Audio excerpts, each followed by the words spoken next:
and its impact on flood factors of Hindukush region.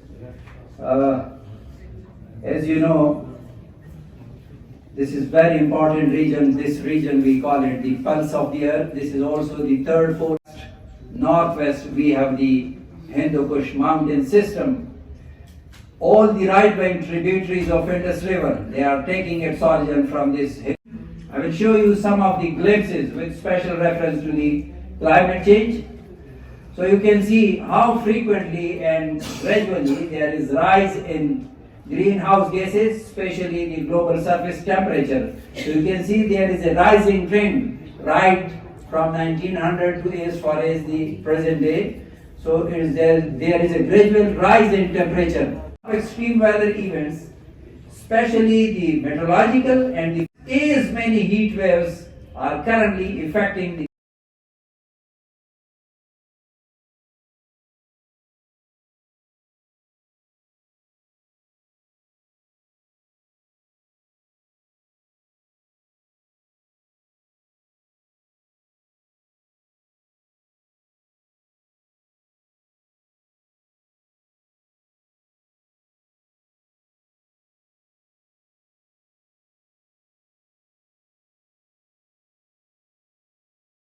have been multiplied in the recent past, and high vulnerability is leading to disasters.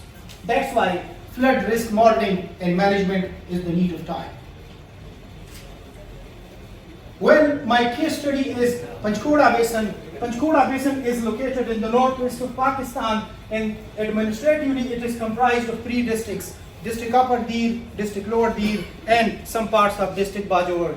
And this region is characterized by flash flood in the upstream areas, while in the downstream areas, these low-lying areas, they are characterized by riverine flood. And when there is flood in this region, so the flood is leading to human casualties. And the human casualties in the upper stream are maximum. And I have my own experience when I was in the field work during my research. So I have seen the people drowning in the upper stream of Panchkoda Basin. So how much? After that probabilistic approach and later on the application of spatial hydrological model number, the higher the susceptibility of flash flood in this region. So in the first model, I delineated this physical region, and then this physical region is further demarcated into flash flood zone and riverine flood zone. So in the flash flood zone, these red areas, they are representing the high susceptibility to flash flood.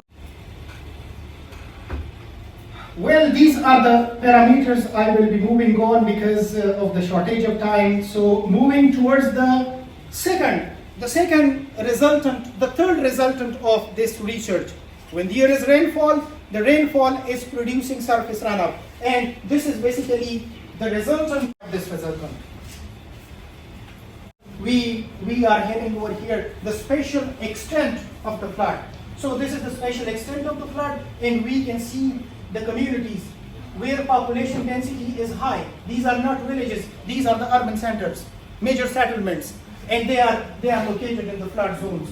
So if 200-year flood comes, it will demolish these villages, these communities, and we will be having maximum casualties because there is no evacuation plan, there is no flood risk reduction plan. That's why we are facing the entire maximum damages.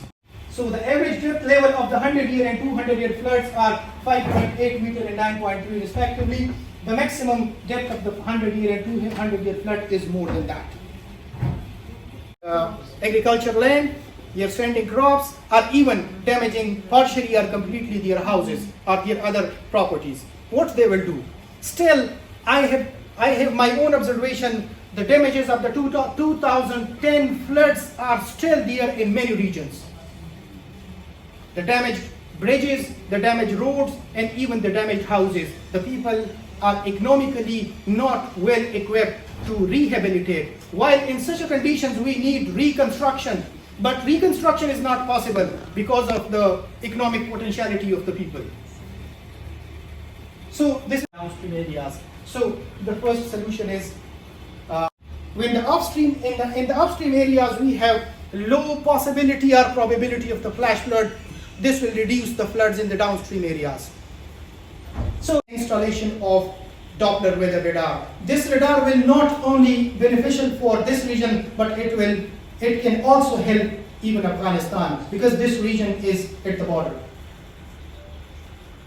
Well, this region is hydrologically ungauged. So I have proposed these sites for installation of the sensor-based hydro gauging station, because we need real-time data. And based on the real-time data, we can decide, we can evacuate the communities, and we can protect precious human life.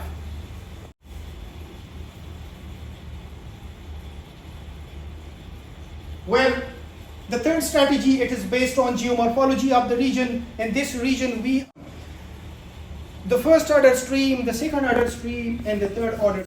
We can see the lake, everything. It will have positive impact not only on the downstream areas, but also on the economy of the country, because it will produce electricity as well. Well, my concluding point, make them resilient. If we are making them resilient, we are reducing the chances of disaster occurrence. This is my final conclusion on attitude and behavior towards disasters. Thank you very much.